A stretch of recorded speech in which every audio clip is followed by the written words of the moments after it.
Allô tout le monde, bienvenue à Pied Podcast, Soif de Cidre, un autre épisode que je me suis dit de faire en rafale, j'ai vraiment hâte de vous présenter ça. Et puis celui-ci sera avec Somnambule. Je laisse mon co-animateur du jour se présenter comme à l'habitude. Steph Dez, pas de procrastination, et gars qui fait augmenter la moyenne de cidre bu d'une année.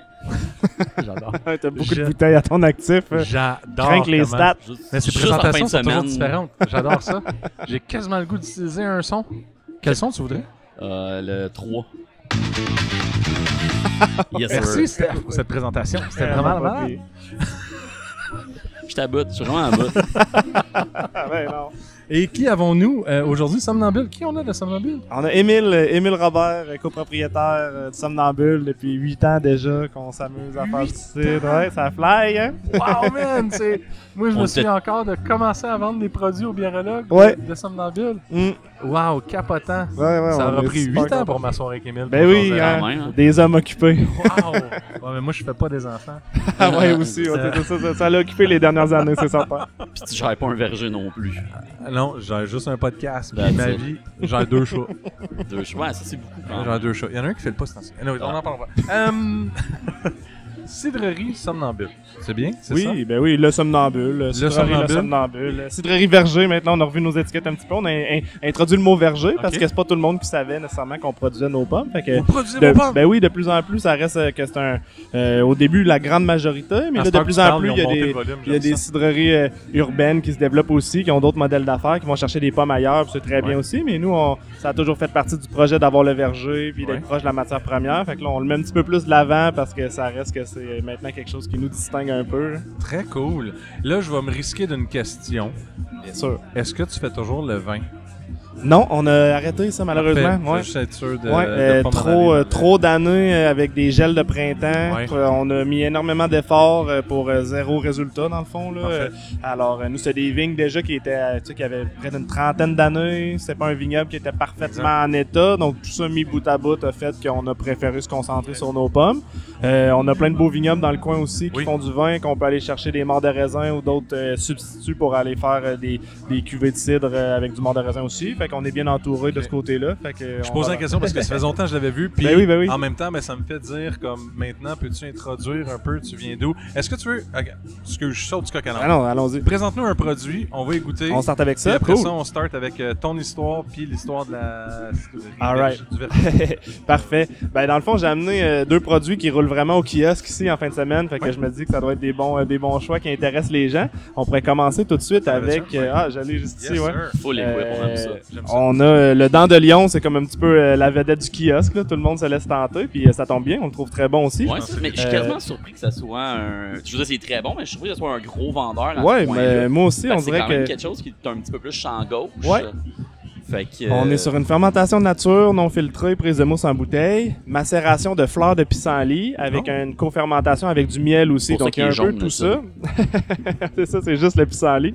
C'est vraiment le miel là, sur cette cuvée-là qui l'a emporté au niveau de la trame aromatique. Là. C'est sec, donc on est en bas d'un gramme par litre. Là. Vraiment, tout est fermenté. Mais on a cette belle rondeur, cette belle amplitude-là, un petit peu rustique là, qui vient de la fermentation du miel, là, qui rappelle certains hydromels. Petite fleur de pissenlit qui vient donner de la fraîcheur aussi. Fait que je vous sers ça, j'imagine, les amis? Ben oui, s'il vous plaît. Tu dis qu'on va essayer de patenter quelque chose? Ça représente quand même assez bien les démarches de la cidrerie, dans le sens qu'on est sur quelque chose qui est en fermentation naturelle, comme je disais, donc aucun ajout de levure. Ça a toujours fait partie un peu de nos façons de travailler pour tout ce qui est notre gamme de cidre, disons, découverte ou cidre de spécialité. Puis on a toujours aimé aussi venir... nous, on a un verger qui est planté avec de la pomme assez classique, les pommes qu'on connaît, de verger là, du Québec, là, Macintosh, Cortland, Spartan, Lobo, c'est toutes des pommes qui vont s'introduire dans nos cidres. On essaie quand même de les traiter puis de les récolter récolter comme de la pomme. Nous, c'est ça l'avantage d'avoir le verger, d'avoir accès à la matière première. Donc, malgré que ça soit des variétés plus de pommes à croquer, on pourrait dire, si on traite, si on sait déjà d'avance que ces pommes-là sont destinées à aller au cidre, on peut leur laisser un maximum de maturité dans l'arbre parce que c'est plus important qu'ils soient croquantes. On sait que ça va être du jus de toute façon. Avoir l'air un peu brun. Alors, c'est ça. Puis la même Macintosh qui a passé vraiment full la saison dans son arbre à profiter du soleil, qu'on cueille vraiment le plus tard possible, qu'on laisse encore surmaturer en caisse pour aller chercher un maximum de sucre, concentrer les arômes un peu par le suage naturel des pommes qui vont se déshydrater un petit peu, encore plus concentrés. Ça permet quand même de faire des beaux cidres complexes avec beaucoup de goût, avec des pommes qui sont plus classiques dans le fond. Il y a des beaux mots. Tu trouves aussi qu'il y a des beaux mots? Mais il parle bien. Ah, ça fait 8 ans, hein, on a dit, ça faisait 8 ans, là, on l'a pratiqué un peu. La première année, je disais, c'était de la mode. Ah, T'écoutes les pommes. T'écoutes les pommes, frère. Il pousse dans l'arbre. T'en as un pied nu. Non. T'as-tu un verre? Non, j'ai oublié mon verre, par exemple, mais Tu l'as allez-y. cherché? Non, là, on coupera pas ça T'as pour le temps? ça. Non, là. je le coupe pas. T'as le temps? Je vais changer pendant Temps, que tu non, seras pas ben- là. Ouais, t'as le temps. Non, vas-y, Ok, vas-y, allez-y, vas-y. je vais faire faire un chin avec toi. T'insistes trop, j'y vais. Oui, go! Go! On coupe pas. Il va. On va prendre une gorgée avant. Hey, chin juste avec Ben, toi, santé. en attendant qu'il aille... Tu sais comment j'ai tordu un bras? Ouais, il est bien dur à tordre un bras. J'ai dit, voyons donc, c'est qu'il y a pas... Hey, voyons! Quand même, On là. va faire un vrai cheers? Qu'elles sont beaux ou on boit pas, là. Oh, wow! C'est magique. Oh, c'est le fun. C'est moi quand c'est sorti, moi j'aimais beaucoup le premier qui était plat. Puis à tous les années j'en rachète, c'est super bon. J'étais un peu difficile ces trucs au pissenlit d'habitude, mais ça c'est quand même bien fait. Hey, c'est vraiment cool. Ok, on fait comme si de rien n'était. Ben oui, parce On que je sais laisse, pas, vous avez peut-être dit des... Bonjour, on Ok, te laisse te on passe ça. servir. Bonjour, bienvenue. Oui! On a maintenant un verre pour Émile. Yes! J'aime comment t'as appris. Il était où les pitons déjà? Moi j'ai une très bonne mémoire des pitons. Oh, cheers! Cheers! Merci pour l'invitation, pour le podcast. Merci. Le nez fait très hydromel. Ouais. Le nez est vraiment hydromel. Ouais, Mais tu sais, même sur le goût, c'est ça, t'as la rondeur du miel qui est très présente, même s'il y a l'acidité de la pomme. Fait que ça fait une belle balance entre Ouais, les deux, exactement. avec le petit floral aussi. ça aussi, l'équilibre, c'est toujours quelque chose qu'on a en tête quand on fait nos produits. T'sais, on aime ça quand c'est champ gauche, quand ça surprend, mais faut que ça reste agréable à boire. T'sais, moi, un cidre à 7% d'alcool comme ça, je considère que 7% une encore petite, très juste sur le site. C'est bon, 17%. une petite bouteille à deux, ça se boit très bien. Donc, c'est sûr que c'est le fun quand c'est surprenant, mais il faut avoir le goût quand même de terminer son verre. Hein. Ah, je ferais pas ça tout seul. C'est vraiment l'équilibre, là, selon moi, qui est la clé dans ce cas-là. On me fait un ou deux burgers avec une petite salade en dessert. Ouais, ça. on revient à la salade, là, c'est ça Ouais, le problème. ouais. Ça nous prend un food truck de salade, c'est ce qu'on dit. Ouais, ça me fait beaucoup de salade. Un petit bar à salade. Parce que depuis tantôt, on est comme, ouais, ça s'agencerait bien qu'une salade. Tout, fait que là, on est tout le salade. temps comme site salade. Ouais, mais aussi, tu sais, tous ces cidres-là, tu sais, bouchés sur lit, qui vieillissent bien, c'est vraiment des cidres gastronomiques. Ça s'invite très bien à table. On invite les gens toujours à pas bouder le cidre puis à le garder vraiment juste pour le petit apéro d'après-midi. Là. On peut très bien accompagner tout type de cuisine. Là. Lui, j'irais avec l'assiette que j'aime me faire, Oh! Et qui est Un cœur grilled de canard. Oh! Oui. Avec, sauté avec des pleurotes et flambé au porto. Ça, c'est malade. Ouais, ça a l'air fait que c'est délicieux. quand tu nous invites à souper? Bon, on se trouve un soir puis on le fait. Parfait, Là. on s'organise ça. Quand vous êtes tous à Montréal. Ben oui, c'est Ça, ça. On n'est jamais à Montréal. Viendra à Saint-Henri. Ok, je vais emmener mes affaires à Ouais, Saint-Henri. ça c'est Henri, mais l'autre c'est Ouais, Saint-Henri de Lévis. Ok, on le fera. On le fera là-bas. Ça va me faire plaisir de le faire. Comme ça, tu n'auras pas besoin de sortir. Ça nous fait une sortie. Puis on veille tard. Yes. Parfait, on aime l'idée. Donc, tu viens d'où? Même si je t'ai souvent posé la question, je connais ton background, mais vas-y, raconte-moi ton background avant de lancer. Qu'est-ce qui t'a amené à lancer ça? Ouais, nous, c'est intéressant. C'est un petit peu mon parcours universitaire. Dans le fond, quand je dis on, toujours, là, c'est moi et ma blonde, les deux copropriétaires. Donc, Ève Larouche-La Liberté, qui est avec moi à 100% les deux là, dans l'entreprise. Là, Elle est là aujourd'hui. depuis le puis elle début. travaille Elle est là aujourd'hui, dans en plus, le c'est au pour kiosque. que tu puisses être là. Ben oui, c'est ça. Toujours dans le travail de l'ombre. Mais Oui. non, Ève est toujours pas loin. Et puis, c'est ça, depuis le début, on est ensemble. Mais c'est un petit peu plus mon parcours à moi qui nous a amené vers faire l'achat d'une cidrerie. Parce que nous, il faut savoir qu'on a racheté une cidrerie qui La existait Casa déjà, Breton. qui s'appelait Casa Breton. Oui. Qui roulait déjà depuis pas mal d'années, qui avait déjà les vergers qui étaient là, la vigne qu'on a parlé tantôt qui était là aussi. Et puis il faisait un petit peu de cidre, un peu moins qu'on en fait aujourd'hui, puis il y avait tout un peu les activités de verger classiques. Puis là, moi, en parallèle à ça, moi j'ai une formation de chimiste. Dans le fond, j'ai un bac et une maîtrise en chimie dans des domaines vraiment pas... ma maîtrise, ça n'avait rien à voir avec l'alimentation. Et puis, c'est par la suite, justement, en me cherchant un petit peu, là, en finissant la maîtrise, on essaie de se trouver où est-ce qu'on pourrait bien poursuivre une carrière. Puis c'était un petit peu difficile là, dans le domaine de la chimie là, de trouver quelque chose qui m'allumait vraiment. Et puis, tu voulais pas travailler en plasturgie. C'est ça, non, je voulais pas travailler pantoute, moi, dans le fond. Il voulait pas travailler, point.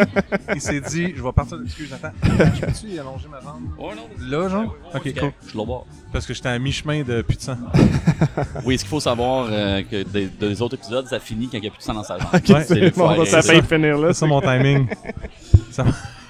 On peut continuer. Oui. Fait que c'est ça. Puis là, j'ai comme eu une opportunité de poursuivre en sciences et technologies des aliments à l'Université Laval, encore une fois. Puis là, c'est un projet sur la chimie des arômes du cidre au Québec. Fait que c'est vraiment par la bande de la chimie que j'ai découvert le milieu du cidre. Puis là, à ce moment-là, j'avais un petit peu commencé à avoir des résultats de recherche. Puis on est venu présenter ça au congrès des producteurs de cidre, dans le fond, qui est maintenant l'association. Là, c'est ça qu'on connaît bien, des producteurs de cidre du Québec. Je t'arrête. Oui. Tu as dit chimie des arômes. Ouais. Hey, moi, là, déjà, chimie, ça m'intéressait pas. Ouais. Mais là, tu as dit chimie des arômes. Là, ça t'a peut-être intéressé un petit peu. Wow, hein? je veux savoir, je vais me lever pour remettre le sang dans ma tu vois. Non, la chimie... Ça va mettre des petites tables, hein? Ben, tu c'est peux ça. mettre un sound, garde-toi, mais Non. On peut pas abuser des sons, là. Non, tu peux... On dirait que je danse. On s'en place. Tu peux remettre le sang Il dans fait la le jambe. petit pied de canard sur le côté.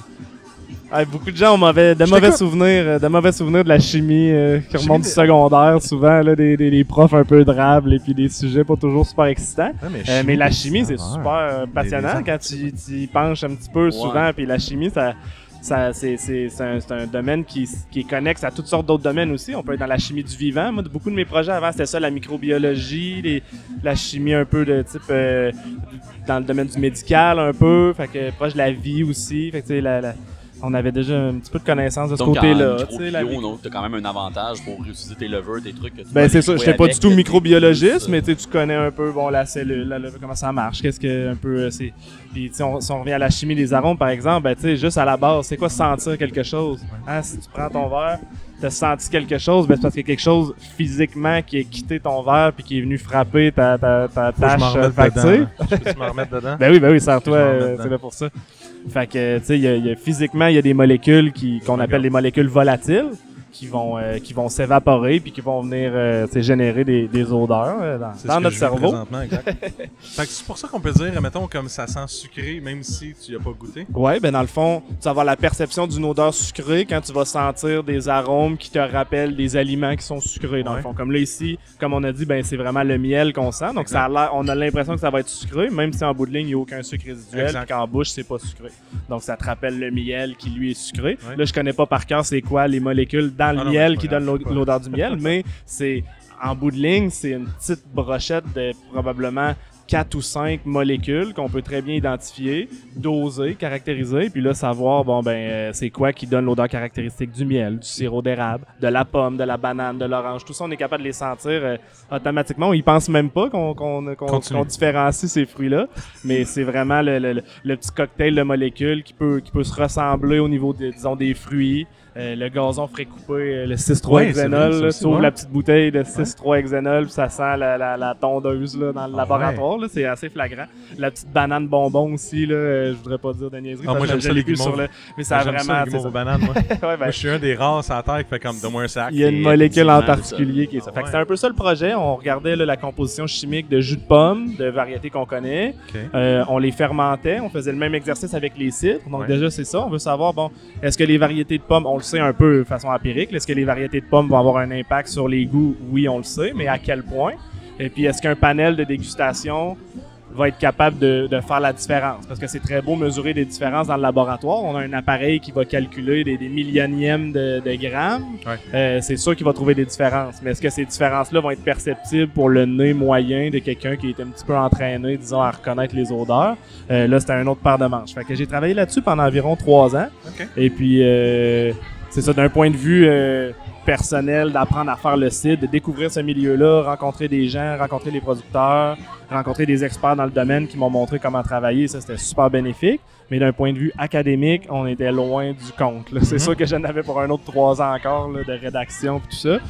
Merci de l'écoute. Merci beaucoup. C'est le temps de suivre l'épisode sur Patreon. Donc, la suite, patreon.com/IPApodcast. Vous allez retrouver la fin de cet épisode et plein d'autres folies et niaiseries et rires qu'on est capable d'avoir sur l'épisode ou informations pertinentes aussi.